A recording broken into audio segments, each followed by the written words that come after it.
रतन India enterprise का यहाँ पर रिजल्ट आया, बट जो इंपॉर्टेंट चीज़ तुमने नहीं देखी होगी वो ये नहीं देखी होगी कि यहाँ पर मैं तुम्हें 5 से 6 चीज़ें ऐसी बताऊंगा जिस चीज़ से तुम ये लॉस वाली जो रिपोर्ट है ना उससे तुम अपॉर्चुनिटी निकालोगे। सबसे पहली चीज़ तो मैं बताऊंगा कि एक हफ्ते पहले एक न्यूज़ आई थी कि यहाँ पर इन्होंने ना मेट्रॉनिक कंपनी में, जो ड्रोन कंपनी है, उसमें इन्वेस्ट किया। अब ये ड्रोन कंपनी क्या होती है ना, मतलब ड्रोन्स मतलब प्रोवाइड होते हैं किसी भी फूड डिलीवरी को, ये उसको, तो वो ये भी मेट्रॉनिक जो है ना वो यहाँ पर यूएस की बहुत बड़ी कंपनी है, बिग कंपनी है, लार्ज कैप है। उसमें इसने इन्वेस्ट किया यहाँ पर जो मेट्रॉनिक ड्रोन्स है, ड्रोन मतलब ये जो भी सामान रहता है वो सारी चीज़ें यूएस में तो चालू हो गया है, इंडिया में भी ग्रेजुअली चालू होने मिल जाएगा हमें, तो इसमें इन्वेस्ट किया। दूसरा यहाँ पर जो इलेक्ट्रॉनिक में यहाँ पर जो इलेक्ट्रिक व्हीकल का इनका जो रिवोल्ट मोटर्स का है उसके अंदर इन्वेस्टमेंट करते हुए दिखे है। इनका फ्यूचरिस्टिक विजन रहता है, यहाँ पर हमें पता रहता है कि ओके यहाँ पर फ्यूचरिस्टिक विजन है। ये अपनी रिपोर्ट भी सबमिट करते ना तो ये लिख के कहते हैं उधर कि India's largest service provider of the two wheeler industry. और रेगुलरली ये है ना एक्सचेंजेस को और सेबी को यहाँ पर अपनी रिपोर्ट्स देते रहते हैं कि क्या हमारा प्रोग्रेस हुआ और क्या हुआ। तो ऐसी कंपनीज में हमें ना ढूंढ के पैसा लगाना चाहिए, ओनली बिकॉज इनका जो व्यू रहता है ना वो 10 साल आगे की सोचते हैं। वो लोग इस टाइम पर नहीं जीते हैं, वो 10 साल आगे की सोचते हैं। अगर हम देखें तो 83 लाख का लॉस हुआ है, जो कोई बड़ी बात नहीं है, लेकिन फिर भी स्टॉक गिरेगा ना। अगर गिर भी रहा है तो तुम्हें एक अपॉर्चुनिटी मिल रही है। और स्टॉक देखो यहाँ पर RSI जो है ना 80 पे पहुंच गया है, तो यहाँ पर कभी ना कभी तो गिरावट आएगी और उसी गिरावट में तुम्हें इसके अंदर एंट्री लेनी है। देखिए यहाँ पर ज्यादा क्वांटिटी में तुम्हें एंट्री मत ले लेना अभी, अगर तुम्हें दिख रहा है तो यहाँ पर RSI को थोड़ा और नीचे आन दो, या फिर तुम थोड़ा वेट कर लो कि इसके अंदर कभी एंट्री लेनी है। फ्राइडे का चार्ट पैटर्न दिखाओ तुम्हें, तो फ्राइडे के चार्ट पैटर्न में हमें कुछ इस तरह से तेजी दिखी थी। हमें थोड़ा सा ऐसा लगा था कि यहाँ पर रिजल्ट अच्छे आएंगे, क्योंकि यहाँ पर जो RV400 है ना यहाँ पर ओवर सोल्ड हो गई है। तुम्हें पता है RV400 जो इनका रिवॉल्ट मोटर का जो है ना यहाँ पर नंबर है, वो इनकी बाइक है। एंड उनका जो जब भी वो मतलब यहाँ पर मार्केट में एनेबल होती है ना, उसी कुछ एक आध घंटे में वो ओवर सोल्ड हो जाती है, मतलब यहाँ पर खत्म हो जाती है, सेलिंग खत्म हो जाती है। तो तुम कंपनी के रिवॉल्ट कंपनी के यहाँ पर वेबसाइट पर जाके चेक भी कर सकते हो कि तुम्हें दिखेगा कि यहाँ पर ओवर सोल्ड है, खत्म हो गया माल। जैसे ही यहाँ पर लिस्ट होता है यहाँ पर सेल हो जाता है। एंड उसी चक्कर में लोगों ने इसे बाय किया और यहाँ पर स्टॉक को कितना ऊपर लेके गया पता है, एक ही दिन में 15% की मूवमेंट दिखाई है हमें यहाँ पर फ्राइडे को। बट क्या हुआ, रिजल्ट एक्चुअल में यहाँ पर 83 लाख का नुकसान आया। बट स्टिल अगर इसको यहाँ पर मार्केट खराब तरीके से लेता है, एक हफ्ते में देखना है कि क्या इसके अंदर मतलब रिजल्ट का यहाँ पर जो भी चहल चाल रहती है ना वो सारी एक आध हफ्ते के लिए रहती है। यहाँ पर एक हफ्ते में तुम्हें देखना है कि क्या मार्केट इसे नेगेटिव वे में ले रहा है, तो पूरे हफ्ते में देखना है। हो सकता है आज नहीं ले रहा हो सकता है कल नहीं ले रहा हो, बट एक ही दिन में ऐसी गिरावट आ जाएगी कि वो सीधा रिजल्ट का प्रभाव हमें दिखेगा। तुम देखोगे तो पिछली बार यहाँ पर पिछले साल जो यहाँ पर जून में सेल्स हुई थी ना, यहाँ पर जो हुई थी वो 1 करोड़ की हुई थी। देखो मैं तुमको एक चीज़ बता दूं कि यहाँ पर रिजल्ट खराब भी इस तरह से क्यों है, तुम्हें क्या लगेगा 1 करोड़ का भी नुकसान नहीं है। पर अगर तुम देखो ना यहाँ पर पिछली बार क्या हुआ था ना, पिछली बार मार्च में हमें यहाँ पर देखने को मिला था लॉकडाउन और कोविड-19। मार्च, अप्रैल, मई, जून, अब जून के क्वार्टर में रिजल्ट आया। तो ये सारी चीज़ों में जब ये हमें यहाँ पर पैनिक्स देखने मिले थे ना, तो कितना मार्च की 21 तारीख से आया था, तो उसके पहले जो भी चीज़ें सेल हुई थी ना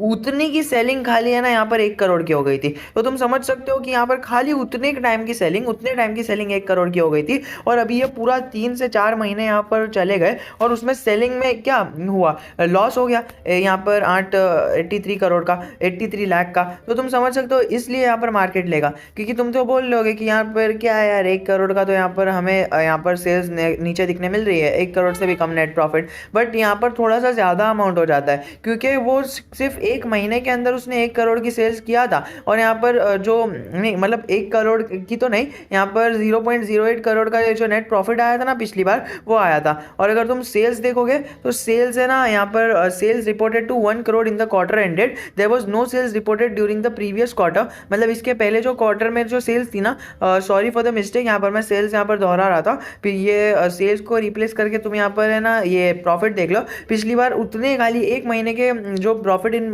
टोटल आया था वो उतना आया था 0.08। बट अभी तुम देखोगे तो फिर यहाँ पर 3 महीने भी इन्होंने बिजनेस किया, लेकिन 83 लाख का नुकसान आ गया। बट इसके अंदर भी हमें थोड़ी सी चीज़ें देखनी है। इसके अंदर हमें और एक चीज़ देखनी है कि वो लोग है ना यहाँ पर इन्वेस्टमेंट पे इन्वेस्टमेंट किए जा रहे हैं। अभी यहाँ पर एक हफ्ते पहले जो न्यूज़ आई वो मैंने आपको बयान की कि मेट्रो नोट उसमें इसके अंदर ड्रोन कंपनी में इन्वेस्ट किया। फिर यहाँ पर रिवॉल्ट मोटर्स को यहाँ पर रेगुलरली यहाँ पर अपडेट करने के लिए, नई नई चीज़ें लाने के लिए यहाँ पर हमें दिख रहा है यहाँ पर उन्होंने कॉस्ट कटिंग कर दी है। Cost cutting in the sense यहाँ पर है ना 100 किलोमीटर का जो भाव है ना, मतलब जो यहाँ पर उनकी जो मोटर है वो 100 किलोमीटर ना सिर्फ 9 रुपये में चल जाएगी। मतलब उनको जो कॉस्ट आएगा, मतलब पर्टिकुलर कस्टमर को यहाँ पर 9 रुपये में 100 किलोमीटर वो गाड़ी चलेगी। तो ये सारी चीज़ें भी देखने मिल रही है। और जो मेजर चीज़ हमें देखने मिलती है वो ये इनकी है प्रमोटर की होल्डिंग। 75% प्रमोटर्स लेके बैठे हैं, जो हमें यहाँ पर है ना वे ऑफ ट्रस्ट बताता है और बताता है कि अभी ये ज़्यादा गिरेगा तो भी ज़्यादा नहीं गिर सकता है, ओनली बिकॉज यहाँ पर पब्लिक के पास होल्डिंग ही बहुत कम है और ज़्यादा यहाँ पर जो है बढ़ सकता है। वो है कि हाँ ओके यहाँ पर बढ़ सकता है बट इतना गिर नहीं सकता है क्योंकि पब्लिक के पास होल्डिंग ही नहीं है। यहाँ पर मेजॉरिटी ऑफ द होल्डिंग यहाँ पर प्रमोटर्स लेके बैठे हैं, बचा कुछ है FIDI के पास है। तो यहाँ पर पब्लिक के पास आधा ही कितना है वो यहाँ पर तुम देख सकते हो।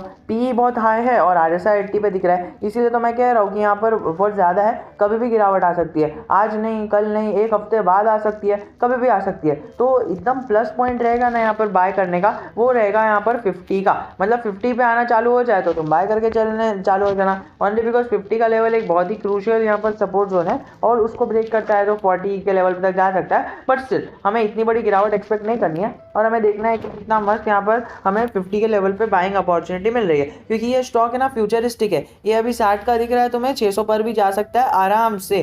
थोड़ा सा लॉन्ग टर्म यहाँ पर नजरिया रखना पड़ेगा, एकदम अच्छे से हो जाएगा। 10 यहाँ पर जो हमें 10 तारीख को बोर्ड की मीटिंग देखने मिली थी और यहाँ पर जो है अभी जब से यहाँ पर कंपनी का नेम चेंज हुआ है और कई सारी चीज़ें इसके अंदर हमें देखने मिली है। एंट्री लेवल 50 है। बाकी अगर तुम देखो ना फ्राइडे के दिन का मैं तुम्हें एक चार्ट पैटर्न दिखा देता हूँ। 13 लाख शेयर्स यहाँ पर ट्रेड हुए थे, उसमें से उनकी वैल्यू थी, शेयर्स की वैल्यू 20 करोड़ की थी। तो तुम समझ सकते हो कि 20 करोड़ रुपए के शेयर्स यहाँ पर ट्रांसफर हुए थे, मतलब ट्रेड हुए थे of 13 lakh quantity of the stocks were trading. But यहाँ पर एक नज़रिया है कि यहाँ पर सेलिंग क्वांटिटी लगी थी at the end of the day. The selling quantity was 779। Obviously वो यहाँ पर रिजल्ट आने के बाद तो ऑब्वियसली लगना ही था।